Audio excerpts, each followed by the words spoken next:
उन्हां दे चरनां दे भौरे संत बाबा धन्ना सिंह जी, जिन्हां ने अपने मुखार बिंद तो ही आप जी नूं जो बाबा जी दे नाल प्यार, जो इन्हां दे हिरदे दे विच बाबा जी दे प्रति सत्कार, जो बाबा जी ने इन्हां नूं प्यार दिता, निग दिता, ਉਹ ਤੁਸੀਂ बाबा धन्ना सिंह जी की रसना तो सरवण किया ही है। दास की विचारां करे आप जी ने पहला संत रविंदर सिंह जी जोनी जी के कोलों बाबा जी कितने प्यार दे विच गुड़ुंद सन, कैसी प्यार की मूर्त सन, वो सरवण किया। संत जिंदर सिंह जी जोनी जी बैठे हैं, जिंदू जी बैठे हैं, उन्हां तो पहला होर भी महापुरुषों ने हाज़रियां लगाईयां। गुरु की गोद का निग मान रहे हाँ, दस ने कोई लंबी कथा कहानी नहीं करनी। गुरु पातशाह जी के कोलों बख्शिश दे विच मिली हुई फतेह गज वज के बुलंद करो। वाहिगुरु जी का खालसा, वाहिगुरु जी की फतेह। सत्संगी जनो, परम पूज्य बाबा जी के जीवन के तत्त 2-4 मिनटां जी दे विच आप जी दे नाल साझे करें। जदों नानकसर अस्थान जगराओं बन रहा सी, धन धन बाबा ईश्वर सिंह जी महाराज ने तकरीबन सन 1950 दे विच पहला सरोवर की सेवा कराई। उस तो बाद हरमंदर बनाना शुरू किया। तकरीबन सन 1952 दे विच बाबा ईश्वर सिंह जी की महिमा सुन के कोटला शाहिया गुरदासपुर तो एक जोड़ी जिसका नाम सरदार लक्ष्मण सिंह जी, उन्हां दी धर्म पत्नी का नाम बसंत कौर जी, बाबा जी की महिमा सुन के अपना नगर छड्ड के बिल्कुल नानसर तो 1 किलोमीटर की दूरी ते आप जी सब जानते हो गुरुसर कौंके विखे जगह खरीद के अपना घर बना लिया। सिर्फ तो सिर्फ इस वास्ते जो पंजवें पातशाह कहते हैं, ऐसी मांग गोबिंद के टहल संतन की, संग साधु का हर नामा जप परम गते। बस मन दे विच इक्को तड़प कि ऐसे साधुआं दा संग करना है, ऐसे साधुआं दी सेवा करनी है। जो सेवा का कुंभ चलता है उस दे विच अपनियां हाज़रियां लगानियां हन। सरदार लक्ष्मण सिंह जी, उन्हां दी धर्म पत्नी माता बसंत कौर जी सेवा दे विच ऐसे तत्पर हो गए जो तुसी तकरीबन नानसर दे कीर्तन विच सरवण करते हो कि सुध की ना सुध रही, बुद्ध की ना बुद्ध रही, मत में ना मत है। दोनों ही पति पत्नी सेवा दे विच लीन हो गए। बाबा ईश्वर सिंह जी कदी कदी विचरदे आंदे, जिहड़े सत्संगी उत्थे सेवा करते उन्होंने प्रसन्नता दिंदे, खुशियां बख्शदे ते झोलियां भरदे। बाबा ईश्वर सिंह जी एक दिन शाम नूं जदों विचर रहे सन सारी सेवा की निगरानी, दस ये भी बेनती करे आप तो सिर्फ बारों प्यार करते हाँ, आप तो अपनियां जरूरतों वास्ते प्यार करते हाँ, पर जिहड़े सही ढंग नाल साधुआं नाल प्यार करते हैं वो भी हर पक्ष तो रचे हुए हुंदे हन। सरदार लक्ष्मण सिंह जी ने हाथ जोड़े, मत्था टेकिया, कहते बाबा जी हर प्रकार करके कृपा है। बाबा जी ने दूजी बारी किया, फिर थोड़े दिनों के बाद जो तीजी बारी किया ना, तो सरदार लक्ष्मण सिंह जी ने झोली फैलाई तो कहा बाबा जी जेकर कृपा करनी है तो घर दे विच 2 सपुत्रियां हन, कृपा करो कि बेटे की दात झोली च पा दियो। मेरे परम पूज्य बाबा जी धन धन बाबा ईश्वर सिंह जी जदों भी बचन करते सन, साधु कोई भी होवे सत्संग कदी वो अपने आप ते नहीं लैंदा, वो यही कहता कि गुरु कृपा करेगा, परमात्मा कृपा करेगा। बाबा ईश्वर सिंह जी ने सहज सुभा ये बचन कर दिते कि लक्ष्मण सिंह गुरु नानक देव सच्चे पातशाह के दर घर की तुसीं सेवा करते हो, गुरु नानक देव सच्चे पातशाह तुहाडियां झोलियां भरनगे।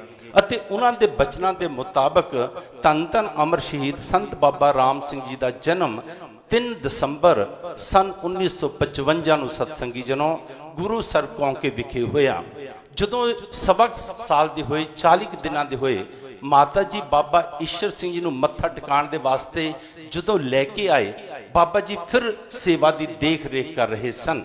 माता जी ने कपड़े दे विच बाबा जी नूं लपेटिया होया ते लिया के चरनां दे विच रख दिता ते बाबा ईश्वर सिंह जी ने अपनी किरपा दी नज़र उन्हां ते पाई ते कहण लगे कि माता जी बच्चे नूं चुक लवो, ठंड बड़ी है, ठंड लग जाएगी, ये साडा ही है, तुसी इस नूं पालो पोसो, इस नूं पढ़ाओ, एक दिन इस दर दी ही सेवा करेगा। मैं आप जी नूं बेनती करा सत्संगी जनों, माँ बाप ने सत बचन करके उन्हां दी पालना पोषणा कीती, स्कूल दे विच गए।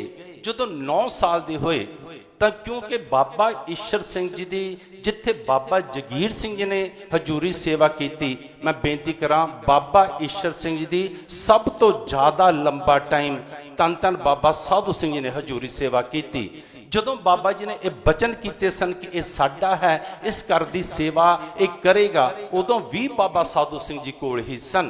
ते जदों बाबा राम सिंह जी 9 साल दे हो गए, फिर अज बाबा साधु सिंह जी ने उस परिवार नूं बुलाया ते उन्हां नूं कहा, उतने समय च बाबा ईश्वर सिंह जी तां सन 1963 दे विच 5 पुत्र चोला बदल गए सन।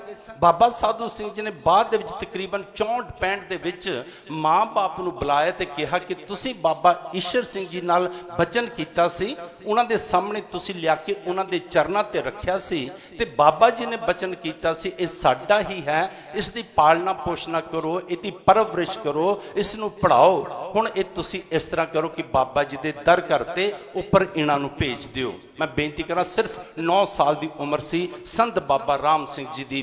जदों कि नानकसर अस्थान ते आए, साधुआं वाला बाणा पहन लिया अते अज जिन्हां दी बरसी है सत्संगी जनों, धन धन संत बाबा केहर सिंह जी, जिन्हां दे कोलों असीं सारे जितने स्टेज ते बैठे हाँ, तकरीबन उन्हां दे कोलों किसी ने तबला सिक्ख्या, दास ने भी उन्हां दे कोलों तबला सिक्ख्या, रबाब भी सिक्खी, उन्हां दे कोलों बाबा राम सिंह जी ने तबला सिक्ख्या। दास एक बेनती करे, एक गल दा ध्यान रखना, मेरे गुरु अमरदास सच्चे पातशाह कहंदे भगतां की चाल निराली, चाला निराली भगतां केरी, बिखम मार्ग चलना। मेरे परम पूज्य बाबा जी ने संत बाबा राम सिंह जी ने जेड़ा भी कारज किया सत्संग उस सिरे का किया।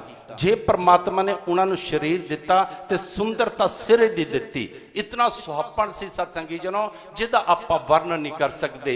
जेकर उन्होंने तबला बजाया, तबला सिक्ख्या तां भी उस सिरे दा सी। बाबा केर सिंह जी जदों किते बड़े खुश हुंदे, कदी कोई अच्छा रागी आ जांदा ते जदों नानकसर दे विच कोई तबला बजाण वाला उन्हां दे बराबर ना हुंदा, अलमस्त वर्गे रागी सत्संगी जी जदों आए नानकसर विखे तो बाबा केहर सिंह जी ने ड्यूटी लगाई कि तुहाडे नाल तबला बाबा राम सिंह जी वजाणगे। तो जिहड़ा उन्होंने कीर्तन किया वो तो तुसी अज भी कैसटां दे राही सत्संगी जनों उन्हां दी रसना तो इस पावन पवित्र स्थान ते भी तुसी सरवण कीता। ते मैं बेनती करा, बिखम मार्ग चलना। गुरु अमरदास सच्चे पातशाह कहंदे खन्नियों तिखी वालों निक्की एत मार्ग जाना। जिस तरह की शहादत उन्होंने प्राप्त की है, गुरु अमरदास सच्चे पातशाह कहंदे इस मार्ग ते चलना इस तरह की गल है जिवें खंडे की धार दे उपर चलना होवे।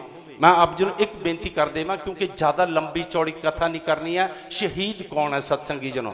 शहीद अरबी का अखर है जिसके अर्थन गवाह, जिसके अर्थन गवाही। अते जिस दिन ये किसान अंदोलन का किते इतिहास लिखा गया ना, उस दिन ये लिखा जाएगा कि संत बाबा राम सिंह जी ने कुंडली बार्डर ते आके एक गवाही दी। सत्संगी जनों वो गवाही ये सी कि समय की हुकूमत जो है वो जो कुछ कर रही है, जो उसने बिल बनाए हैं वो बिल्कुल गलत हैं। ये बाबा राम सिंह जी की शहीदी एक गवाही भरिया करेगी। इस तो वड्डी गवाही होर कोई नहीं हो सकती है। अते दास ये भी आप जी नूं बेनती करे कि सत्संगी जनों जिहड़े इंसान शहीद हुंदे हन, किसी प्रेमी ने बड़ा सोहना लिखा है, शहीद की जो मौत है वो कौम की हयात है, हयात तो हयात वो मौत भी हयात है। जिहड़े जीवन हुंदे हन सत्संगी जनों, शहीद की जिहड़ी मौत हुंदी है ना वो पता की करदी है, कौमां नूं एक जीवन दे के जांदी है। ਜਿਹੜੀ ਬਾਬਾ ਰਾਮ ਸਿੰਘ ਨੇ ਸ਼ਹਾਦਤ ਦਿੱਤੀ, ਕੋਈ ਇਹ ਨਹੀਂ ਹੈ ਕਿ ਉਹਨਾਂ ਨੇ ਤਤ ਪਰਦੇ ਵਿੱਚ ਦੇ ਦਿੱਤੀ। ਜਦੋਂ ਉਹਨਾਂ ਦੀਆਂ ਚਿੱਠੀਆਂ ਪੜ੍ਹੀਆਂ, ਜਦੋਂ ਉਹਨਾਂ ਦਾ ਬਾਕੀ ਗੱਲਾਂ ਦਾ ਪਤਾ ਲੱਗਾ, ਬੜੇ ਵਿਚਾਰਪੂਰਵਕ ਸਤਸੰਗੀ ਜਨੋ ਚਿੱਠੀਆਂ ਤੁਸੀਂ ਮੀਡੀਆ ਤੇ ਵੀ ਦੇਖੀਆਂ, ਤੁਹਾਡੇ ਕੋਲ ਵੀ ਫੋਨਾਂ ਤੇ ਪਹੁੰਚੀਆਂ, ਕਿਉਂਕਿ ਉਹਨਾਂ ਨੂੰ ਤੁਸੀਂ ਪੜ੍ਹਿਆ। ਉਹਨਾਂ ਦੇ ਵਿੱਚ ਉਹਨਾਂ ਨੇ ਬਿਲਕੁਲ ਸਪਸ਼ਟ ਇਹ ਲਫ਼ਜ਼ ਲਿਖੇ ਹੋਏ ਸਨ, ਕਹਿੰਦੇ ਕੋਈ ਕਿਵੇਂ, ਹੁਣੇ ਸੰਤ ਰਵਿੰਦਰ ਸਿੰਘ ਜੀ ਦੇ ਕੋਲੋਂ ਸਰਵਣ ਕਰ ਰਹੇ ਸੀ ਨਾ, ਉਹਨਾਂ ਨੇ ਲਿਖਿਆ ਕੋਈ ਕਿਵੇਂ ਰੋਸ ਪ੍ਰਗਟ ਕਰ ਰਿਹਾ, ਕੋਈ ਮੈਡਲ ਵਾਪਸ ਕਰ ਰਿਹਾ, ਕੋਈ ਅੰਦੋਲਨ ਦੇ ਅੰਦਰ ਰੋਸ ਮਾਰਚ ਕਿਸੇ ਢੰਗ ਨਾਲ ਕਰ ਰਿਹਾ, ਕੋਈ ਕਿਵੇਂ ਅੱਛੀਆਂ ਜੌਬਾਂ ਤੋਂ ਉਹਨਾਂ ਨੂੰ ਤੋਂ ਅਸਤੀਫੇ ਦੇ ਰਿਹਾ। ਕਹਿੰਦੇ ਮੇਰਾ ਰੋਸ ਕਰਨ ਦਾ ਆਪਣਾ ਇੱਕ ਢੰਗ ਹੈ, ਤੇ ਗੁਰੂ ਪਾਤਸ਼ਾਹ ਦੇ ਜੋ ਬਚਨ ਹਨ ਉਹਨਾਂ ਦੀ ਪ੍ਰੋੜਤਾ ਕਰਕੇ ਉਹਨਾਂ ਨੇ ਆਪਣੀ ਚਿੱਠੀ ਦੇ ਵਿੱਚ ਲਿਖਿਆ ਕਿ ਗੁਰੂ ਪਾਤਸ਼ਾਹ ਦੀ ਨਜ਼ਰਾਂ ਦੇ ਵਿੱਚ ਸਭ ਤੋਂ ਸੰਸਾਰ ਦੇ ਅੰਦਰ ਜੇਕਰ 84 ਲੱਖ ਜੂਨ ਦੇ ਵਿੱਚੋਂ ਕੋਈ ਸ੍ਰੇਸ਼ਟ ਚੀਜ਼ ਹੈ ਤੇ ਉਹ ਮਨੁੱਖਾ ਦੇਹੀ ਹੈ। ਗੁਰੂ ਪਾਤਸ਼ਾਹ ਬਾਣੀ ਚ ਕਹਿੰਦਾ 184 ਜੋਨ ਸਬਾਈ ਮਾਨਸ ਕੋ ਪ੍ਰਭ ਦੀ ਵਡਿਆਈ। ਗੁਰੂ ਪਾਤਸ਼ਾਹ ਨੇ ਕਿੰਨਾ ਸੁਣ ਗਿਆ, ਭਈ ਪ੍ਰਾਪਤ ਮਾਨੁਖ ਦਿਹੋਰੀਆ ਗੋਬਿੰਦ ਮਿਲਣ ਕੀ ਇਹ ਤੇਰੀ ਬਰੀਆ, ਕਿ ਮਨੁੱਖਾ ਦੇਹੀ 84 ਲੱਖ ਜੂਨਾਂ ਦੇ ਵਿੱਚੋਂ ਸ੍ਰੇਸ਼ਟ ਦੇਹੀ ਹੈ। ਬਾਬਾ ਜੀ ਨੇ ਇਹ ਲਿਖਿਆ ਕਿ ਮੈਂ ਉੱਤਮ ਦੇਹੀ ਜਿਹੜੀ ਗੁਰੂ ਦੀ ਕਿਰਪਾ ਨਾਲ, ਬਾਬਾ ਜੀ ਦੀ ਕਿਰਪਾ ਨਾਲ ਮਿਲੀ, ਮੈਂ ਇਸੇ ਦੀ ਸ਼ਹਾਦਤ ਦਿੰਦਾ ਹਾਂ ਰੋਸ ਵਜੋਂ। ਸਤਸੰਗੀ ਜਨੋ परम पूज्य बाबा जी तकरीबन सत्संगी जनों सन 1990 तक नानकसर कलेरा विखे रहे। बाबा जी बाबा धन्ना जी मिलते रहे सत्संगी जनों। उस तो बाद समय के हालातों के मुताबिक बाबा राम सिंह जी फिर करनाल विखे नानकसर सिंगड़ा विखे चले गए। मैं आप जी बेनती करा, अज तक तकरीबन 1982 तो पहला नानकसर सिर्फ ते सिर्फ भगती का घर किया जाता सी, पर बाबा ईश्वर सिंह जी के परम सेवक सब तो पहला शहादत दी संत बाबा जंग सिंह जी ने, ਜਿਹੜੇ ਆ ਤੁਹਾਡੇ ਨੇੜੇ ਮਹਿਲ ਕਲਾਂ ਦੇ ਰਹਿਣ ਵਾਲੇ ਸਨ। ਬਾਬਾ ਈਸ਼ਰ ਸਿੰਘ ਜੀ ਦੇ ਕੋਲ ਬਿਹੰਗਮ ਬਣੇ ਜਦੋਂ ਸਨ 1982 ਦੇ ਵਿੱਚ। ਸ਼ਾਇਦ ਜਿਹੜੇ ਮੇਰੀ ਉਮਰ ਦੇ ਹਨ ਜਾਂ ਜਿਹਨਾਂ ਦਾ ਥੋੜਾ ਜਿਹਾ ਇਤਿਹਾਸ ਤੋਂ ਵਾਚਦੇ ਹਨ, ਇਤਿਹਾਸ ਤੋਂ ਜਾਣਕਾਰ ਹਨ, ਉਹਨਾਂ ਨੂੰ ਪਤਾ ਹੋਵੇਗਾ ਕਿ ਤਰਨ ਤਾਰਨ ਰੇਲਵੇ ਫਾਟਕ ਦੇ ਉੱਪਰ ਟ੍ਰੇਨ ਦੇ ਨਾਲ ਜਿਹੜੀ ਉਸ ਵਕਤ ਗਵਰਨਮੈਂਟ ਸੀ ਉਹ ਦਰਬਾਰਾ ਸਿੰਘ ਦੀ ਸੀ, ਪੰਜਾਬ ਦੇ ਅੰਦਰ ਟ੍ਰੇਨ ਦਾ ਇੱਕ ਐਕਸੀਡੈਂਟ ਹੋ ਗਿਆ ਸੀ ਬੱਸ ਦੇ ਨਾਲ। ਉਹਦੇ ਵਿੱਚ 32 ਸਿੰਘ शहीद हुए सन। उन्होंने जड़ियां अस्थियां लैके जदों उस वक्त सन जरनैल सिंह जी भी सन सत्संग जी भिंडरां वाले, तो उस वक्त उन्होंने अस्थियां लैके जदों रकाबगंज गुरुद्वारा विखे पहुंचे, उतों सुप्रीम कोर्ट दे विच उन्होंने सत्संगी जनों मैमोरेंडम देना सी, ते बाहर पुलिस ने घेरा पा लिया सीगा।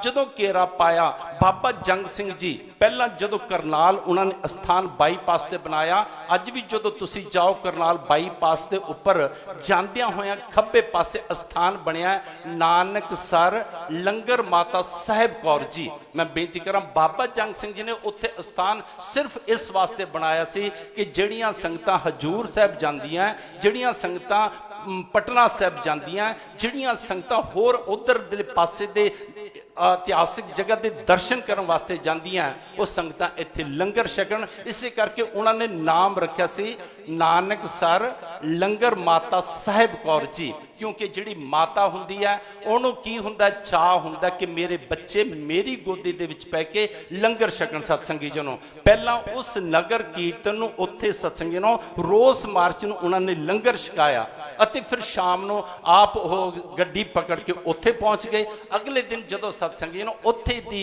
ਸਮੇਂ ਦੀ ਹਕੂਮਤ ਨੇ ਜੋ ਛਬੀਲ ਦੇ ਉੱਪਰ ਬੱਚੀਆਂ ਜਿਹੜੀਆਂ ਜਲ ਸ਼ਿਕਾਰੀਆਂ ਸਨ, ਜਦੋਂ ਉਹਨਾਂ ਦੇ ਉੱਪਰ ਗੋਲੀ ਚਲਾਈ ਤਾਂ ਬਾਬਾ ਜੰਗ ਸਿੰਘ ਜੀ ਜਿਹੜੇ ਕਿ ਸੰਤ ਬਾਬਾ ਈਸ਼ਰ ਸਿੰਘ ਜੀ ਦੇ ਪਰਮ ਸੇਵਕ ਹਨ, ਉਹ ਅੱਗੇ ਆਏ ਤੇ ਉਹਨਾਂ ਨੇ ਲਲਕਾਰ ਕੇ ਇਹ ਗੱਲ ਕਹੀ ਸੀਗੀ, ਕਹਿੰਦੇ ਐ ਦੁਸ਼ਟੋ ਇਹਨਾਂ ਬੱਚਿਆਂ ਦੇ ਉੱਪਰ ਕਿਉਂ ਗੋਲੀਆਂ ਚਲਾਉਂਦੇ ਹੋ, ਮੇਰੇ ਸੀਨੇ 'ਚ ਛਾਤੀ ਦੇ ਵਿੱਚ ਗੋਲੀ ਮਾਰੋ ਨਾ, ਜੇ ਤੁਸੀਂ ਸਿਰਫ ਗੋਲੀਆਂ ਹੀ ਠੰਡੀਆਂ ਕਰਨੀਆਂ।